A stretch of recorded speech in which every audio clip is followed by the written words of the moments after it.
हरे कृष्णा। जिंदगी की लहरों पर समय रूपी रेत फिसल रही है। आज समय की रफ्तार इतनी तेज हो चुकी है कि इंसान को सारी चीजें तुरंत और अभी चाहिए, जैसे कि सफलता का shortcut, fast food, instant happiness, quick decision, crash course वगैरह वगैरह। तो क्या हमारे अध्यात्म में भी ऐसा कोई शॉर्टकट या क्रैश कोर्स है जिसका पालन करके हमें बाकी सारे व्रतों का पुण्यफल प्राप्त हो सके? जी हाँ, हमारे जैसे कलयुग के फास्ट फॉरवर्ड लोगों के लिए कुछ उम्मीद तो है, क्योंकि ये सवाल सिर्फ हमारा ही नहीं, लेकिन आज से 5000 साल पहले पांडवों में से भीमसेन ने भी यही सवाल पूछा था। लेकिन ये सवाल उन्होंने क्यों पूछा और किसको पूछा? क्या उन्हें कोई शॉर्टकट मिला या नहीं? अगर मिला तो उससे उनको क्या लाभ हुआ? और अगर आप ये कहानी सुनते हैं तो आपको क्या लाभ होगा? ये सारे सवालों के जवाब आपको इसी वीडियो में मिलेंगे। लेकिन उसके लिए आपको क्या करना होगा? कुछ खास नहीं, बस अंत तक हमारे साथ बने रहिएगा। चलिए, अब काल चक्र को घुमाते हुए हम चलते हैं महाभारत के समय में। कई बार लोग महाभारत और रामायण को माइथोलॉजी या दंत कथा का नाम देते हैं, जिसका अर्थ है एक काल्पनिक कथा। और दुर्भाग्य की बात यह है कि अक्सर लोग इसे सच भी मान लेते हैं। लेकिन वास्तविकता ये है कि महाभारत और रामायण का समय किसी लेखक या कवि की कल्पना नहीं है, अपितु एक इतिहास है जो इसी धरातल पर कुछ हजार वर्षों पूर्व रचा गया है। तो चलिए, इसी इतिहास के उन पन्नों में चलते हैं जहां 5 पांडवों में से दूसरे भाई भीमसेन अपने पितामह महर्षि व्यासदेव जी के साथ एक महत्वपूर्ण विषय पर चर्चा कर रहे हैं। और आप तो जानते ही हैं कि भीमसेन के लिए महत्वपूर्ण बात यानी भोजन। तो इसी विषय में भीमसेन ने व्यासदेव जी से पूछा, हे पितामह, हर एकादशी के दिन मेरे बड़े भाई युधिष्ठिर, मेरी प्रिय माता कुंती, पत्नी द्रौपदी और तीनों छोटे भाई सहित संपूर्ण परिवार पूर्ण उपवास करते हैं। वे सारे बड़े ही धार्मिक होने के कारण हर एकादशी पर प्रत्येक व्रत और नियम का पालन करके अन्न जल का त्याग करते हैं और मुझे भी यह परम कल्याणकारी एकादशी व्रत करने के लिए कहते हैं। लेकिन मुझे हर बार उन्हें यही कहना पड़ता है कि मैं भोजन किए बिना नहीं रह सकता, क्योंकि मैं समान प्राण वायुदेव का पुत्र हूँ, इसलिए मेरे लिए भूखा रहना असंभव है। मैं बड़े से बड़ा दान दे सकता हूँ, अनेक सामग्रियां लाकर उससे भगवान केशव की पूजा कर सकता हूँ, लेकिन एकादशी के दिन बिना कुछ खाए व्रत करना मेरे लिए असंभव है। क्या कोई ऐसा मार्ग है जिससे मुझे एकादशी का व्रत, नियम और उपवास भी ना करना पड़े और मैं वैकुंठ लोक को भी प्राप्त करूं? तब सभी शास्त्रों के ज्ञाता वेदव्यास जी मुस्कुराए और उन्होंने कहा, हे भीमसेन, अगर तुम नरक लोक से बचना चाहते हो और स्वर्ग लोक में जाना चाहते हो तो तुम्हें प्रत्येक मास में आने वाली दोनों एकादशी का पालन करना ही चाहिए। ये सुनकर निराश हुए भीम ने कहा, पितामह, मेरी व्यथा सुनिए। भोजन किए बिना मैं एक क्षण भी नहीं रह सकता, तो फिर पूरा दिन मैं बिना कुछ खाए पिए उपवास करूं, ये तो असंभव है। उसके बाद भीमसेन ने अपने पेट में छिपे हुए अग्नि के विषय में विस्तार पूर्वक बताया। उन्होंने कहा, हे महामुनि, भगवान विष्णु से ब्रह्मा जी उत्पन्न हुए, ब्रह्मा से अंगिरस, अंगिरस से बृहस्पति, बृहस्पति से साम्यु और साम्यु ही अग्निदेव के पिता है। अग्नि मुख्य रूप से 3 प्रकार की होती है, जंगल में लगने वाली दावाग्नि, पेट में पाचन करने वाली जठराग्नि और ठंडे और गर्म समुद्र के संगम से उठते हुए धुएं में छिपी वादावाग्नि। इन तीनों में से जठराग्नि का एक और नाम वृक है, जो कि अत्यंत शक्तिशाली है, और यही वृक अग्नि सदैव मेरे पेट में प्रज्वलित रहती है। जब तक मैं पूर्ण संतुष्ट होकर भोजन ग्रहण ना कर लूं, तब तक वह शांत ही नहीं होती। ज़्यादा से ज़्यादा मैं एक बार उपवास कर सकता हूँ। इसलिए आप मेरे पर अनुग्रह करें और मुझे ऐसे किसी व्रत के बारे में बताएं जिसे करने से मुझे बाकी सारी एकादशी का फल प्राप्त हो जाए।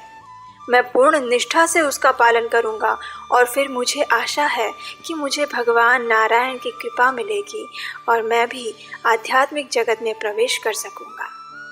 भीमसेन की बात सुनकर जैसे व्यासदेव जी उसके धैर्य की परीक्षा ले रहे थे, वैसे फिर एक बार उन्होंने गंभीर वाणी में कहा, हे राजन, वेद और शास्त्रों में मनुष्य के लिए अनेक व्रत, जप, तप और नीति नियम दिए गए हैं, लेकिन कलयुग के अंदर कोई भी मनुष्य इन सभी नियमों का पूर्ण निष्ठा से पालन नहीं कर पाएगा। इसलिए अब मैं तुम्हें एक अत्यंत सरल उपाय बताता हूँ, जिससे कलयुग का मनुष्य बहुत छोटी सी तपस्या करके बड़ी सरलता से सारे सुख समृद्धि प्राप्त कर सकेगा। जैसा कि तुम जानते हो, सारे वेदांत का सार श्रीमद् भागवतम में छिपा हुआ है और इस श्रीमद् भागवत पुराण का सार भगवान श्री कृष्ण को शरणागत होना और उनकी प्रेमा भक्ति से सेवा करना है। और इसलिए व्यक्ति को मास में 2 बार आने वाली एकादशी का पालन करना चाहिए, जो कि उसे इस भक्तिमय सेवा के मार्ग में आगे बढ़ाने में सहायता करेगी। बस इतना ही सुनना था कि भीमसेन के धैर्य के सारे बांध टूट गए और अत्यंत बौखलाकर उसने कहा, लेकिन पितामह मैं क्या करूं? महीने में 2 बार उपवास करके भूखा रहना मेरे लिए असंभव है। कृपया आप मुझे साल में 1 दिन ऐसा बताएं जिसमें मैं उपवास करके सारे पुण्य फल अर्जित कर सकूं। और तब श्री व्यासदेव ने कहा, हे वायुपुत्र, अब ध्यान पूर्वक सुनो। मैं तुम्हें अब एक ऐसे व्रत के बारे में बताने जा रहा हूँ जो सबसे पवित्र और मोक्षदाता है। ज्येष्ठ मास के शुक्ल पक्ष में जब सूर्य वृषभ और मिथुन राशि में होता है, उस समय आने वाली एकादशी का तुम्हें पालन करना चाहिए। इस एकादशी को निर्जल एकादशी कहते हैं, क्योंकि इस दिन केवल अन्न ही खाना वर्जित नहीं है, परंतु इस दिन जल का भी त्याग करना होता है। इस एकादशी के दिन सूर्योदय से लेकर द्वादशी के दिन सूर्योदय होने तक व्यक्ति को संपूर्ण निर्जल उपवास रखना होता है, जिसमें पानी भी नहीं पिया जा सकता। जो व्यक्ति इस प्रकार निर्जल एकादशी का व्रत करता है, उसे वर्ष की सभी एकादशी करने का पुण्य फल प्राप्त होता है। श्री व्यासदेव जी ने अब इस एकादशी से होने वाले लाभ के बारे में भीमसेन को बताया। उन्होंने कहा, शंख, चक्र, गदा और पद्मधारी स्वयं भगवान विष्णु ने मुझे ये बताया था कि जो व्यक्ति सभी एकादशी व्रत का पालन करके उपवास करता है, वह सारे पाप कर्मों से मुक्त हो जाता है। लेकिन जो व्यक्ति पूर्ण निष्ठा से निर्जला एकादशी का पालन करता है, उसे सारे एकादशी व्रत का पुण्य प्राप्त हो जाता है और उसमें कोई शंका नहीं है। सिर्फ यही नहीं, इस एकादशी के लाभ के विषय में व्यासदेव जी आगे कहते हैं कि जो व्यक्ति अपनी इंद्रियों को नियंत्रण में रखते हुए पूर्ण श्रद्धा से इस एकादशी का पालन करता है, उसके सुमेरु या मंदराचल पर्वत जितने बड़े से बड़े पापों का भी नाश हो जाता है और उसे वैकुंठ की प्राप्ति होती है। जो व्यक्ति अमावस्या के दिन सूर्य ग्रहण काल में अपने पितरों को श्राद्ध करता है, उसे अत्यंत पुण्यफल की प्राप्ति होती है। लेकिन जो व्यक्ति निर्जला एकादशी का पालन करता है, उसे भी यही पुण्यफल प्राप्त होता है। जो व्यक्ति निर्जला एकादशी के दिन अन्न और जल का संपूर्ण त्याग करके व्रत का पालन करता है, भगवान विष्णु के त्रिविक्रम स्वरूप की पूजा करता है और सुपात्र ब्राह्मण को दान देता है, वह जीवन के अंत समय में जन्म मृत्यु के चक्र से मुक्त होकर वैकुंठ लोक को प्राप्त करता है। ये एकादशी बड़े से बड़े पाप जैसे कि ब्राह्मण हत्या, नशीले पदार्थों का सेवन, गुरु ईर्ष्या करना और उनके आदेशों का उल्लंघन करना, झूठ बोलना इत्यादि से भी मुक्ति प्रदान करने वाली है। जब पांडवों ने इस निर्जला एकादशी का इतना महात्म्य सुना, तो भीमसेन सहित सभी ने संकल्प लिया कि वे इस निर्जला एकादशी का संपूर्ण निष्ठापूर्वक पालन करेंगे और तभी से ये एकादशी पांडव निर्जला एकादशी के नाम से भी जानी जाती है। लेकिन अब यहाँ प्रश्न ये उठता है कि इस एकादशी का पालन हम कैसे करें, इसमें हमें क्या करना चाहिए और क्या नहीं करना चाहिए।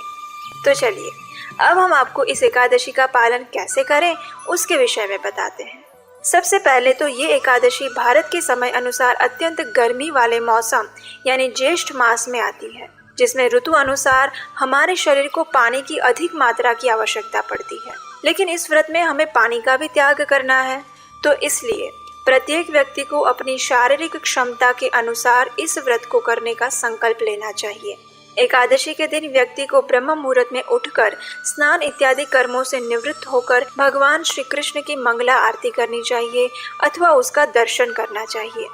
इस्कॉन वृंदावन और इस्कॉन मायापुर मंदिरों में होने वाली मंगला आरती का लाइव दर्शन भी कर सकते हैं। इस दिन ज्यादा से ज्यादा मात्रा में भगवान के नाम हरे कृष्ण महामंत्र का जाप करें। पूरा दिन हरि कथा श्रवण, कीर्तन और श्रील प्रभुपाद के पुस्तकों के पठन में व्यतीत करें। संध्या समय में भगवान के समक्ष कीर्तन कर सकते हैं और दूसरे दिन सूर्योदय के बाद पारण समय देखकर अपना व्रत खोलें। इस दिन घड़े में पानी भर के उसका दान देने की महिमा है और इसके साथ सुपात्र ब्राह्मणों को अपनी क्षमता अनुसार दान दक्षिणा भी देनी चाहिए। वैष्णवों या ब्राह्मणों को संतुष्ट करने के बाद व्यक्ति को अपने इस व्रत का पारण करना चाहिए। पारण के लिए जगन्नाथ जी का प्रसाद या कोई भी अन्न ग्रहण कर सकते हैं। अब हम बात करते हैं कि इस एकादशी का पालन करते समय हमें क्या नहीं करना चाहिए। सबसे पहले एकादशी के एक दिन पहले यानी दशमी के दिन संध्या के बाद भोजन ना करें। अगर संभव हो तो एकादशी के दिन ज्यादा गर्मी वाली जगहों पे या बाहर जाने से बचें। अपने आप को ठंडे स्थानों पर रखें। ज्यादा थकाने वाले कार्य ना करें। एकादशी के व्रत का संकल्प लेकर दिन भर सोते रहना या मोबाइल इत्यादि में समय व्यतीत करना ये बिल्कुल उचित नहीं है। इसके बजाय अपना दिन हरे कृष्ण महामंत्र के जाप और कीर्तन में व्यतीत करें। इस दिन पर निंदा या फिजूल की बातों से भी बचना चाहिए। द्वादशी के दिन जब पारण का समय हो तो उपवास खोलने के लिए भारी भोजन का सेवन कदापि ना करें। सिर्फ एक अनाज का दाना प्रसाद रूप में लेकर अपना पारण कर सकते हैं और उसके बाद नींबू और गुड़ पानी से अपना व्रत खोलें।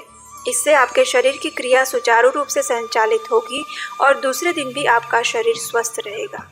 तो चलिए संपूर्ण वर्ष की एकादशी का पुण्य फल प्रदान करने वाली इस निर्जला एकादशी का पालन करते हैं और इस दिन भगवान श्री कृष्ण के पवित्र नाम हरे कृष्ण कृष्ण कृष्ण हरे हरे, हरे राम राम राम हरे हरे का ज्यादा से ज्यादा मात्रा में जाप करके अपनी चेतना को शुद्ध बनाने की प्रक्रिया में अग्रसर होते हैं। हरे कृष्णा।